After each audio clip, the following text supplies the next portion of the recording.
Today on Rustic Randall Forge, we are making a child's PVC bow.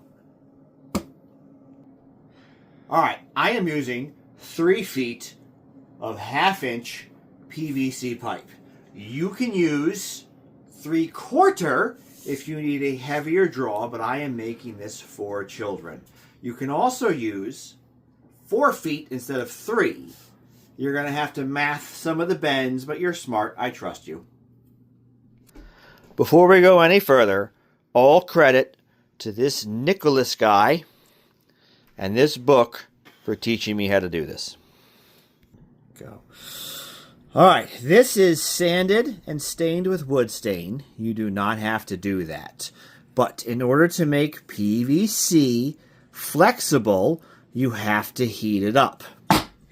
Now, you can do it over the stove, but I am using a $25 Walmart heat gun. Not Walmart, I'm sorry, Home Depot. Home Depot heat gun. This is not a glorified hairdryer. This is a torch without the flame.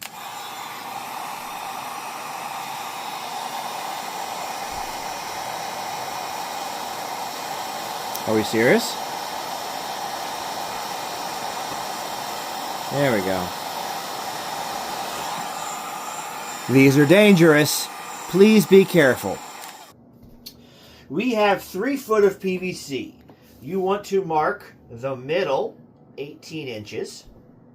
And then you want to mark 6 inches in either direction from the middle. Then, here at the end, you want to mark 4 inches in from the end. So 36 minus 4 is 32. Same thing on the other side. 0 plus 4 is 4. All right, step 1. There's the center line. We are going to heat up the first 6 inch from the center until the 4 inches from the end. These are tiny dots because this is already finished. So we are going to heat that up first with the heat gun. All right, my center line is lined up with the center. From here to here is flexible, and we're going to bend it approximately 6 inches down. Oh, shoot. Hang on. Where's that rag?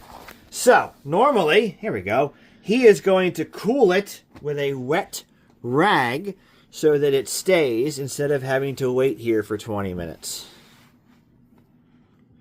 The next step, we are going to heat up 4 inches from the end and bend it this direction between 4 and 5 inches from the center line up here. All right, just a few minutes. All right, we are going to bend the end up. I'm going to center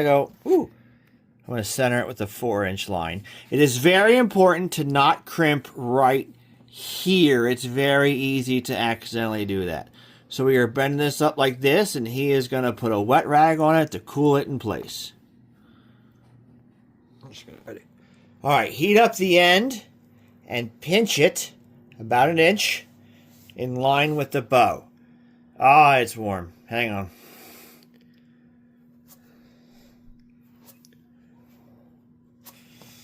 All right, you want to pinch the end like that, and then repeat every step on the other side. All right, now that we have both sides bent, we are going to keep our center line. I have a little mark. There she is. We are going to flip this bitch upside down, and we are going to heat up from 6 inches this way to 6 inches this way, and we are going to bend the whole thing down between 1 and 2 inches in the middle. So let's see what that looks like. All right, from the center line, we are going to bend this down approximately 1 inch or 2. Keep it a nice smooth bend. Move up a little to the center. Keep it a nice smooth bend. You do not want to pinch it. If you accidentally pinch any part of this, heat it up and re-bend it. Go.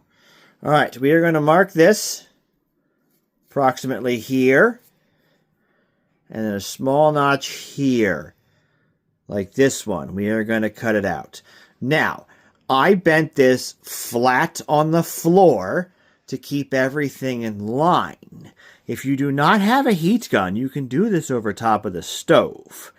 But lay it flat, because just hand bending it, you're going to get crooked. Alright, I am using paracord or 550 cord for the string. Now, there's probably a proper knot to use for this. I am going to use a basic overhand where I make a loop. I take that loop. I go over top. In on itself. Boop. Rabbit ears. If you tie your shoes rabbit ears style, you'll know that knot. Alright. Take your loop. Put it. Hang on, I screwed up already. Put it on your bottom end. Make sure it's in.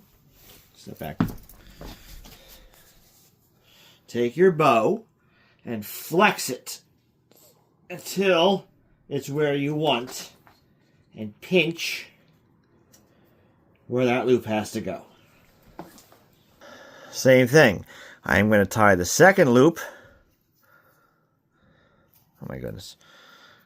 With a basic overhand, go over top, go through the hole, and tighten. And then I'm going to trim and burn the excess off in a minute. To string the bow, take your loop, place it on one end, step over, brace it against your shin, over here, and then bend it back until the other loop goes in the notch. And now you have a bow. Again, all credit to Nicholas the Hawaiian. There are numerous designs in this book. If you really want to get serious about this, go ahead and buy this. Give him credit. That's fine. But I hope that video was helpful.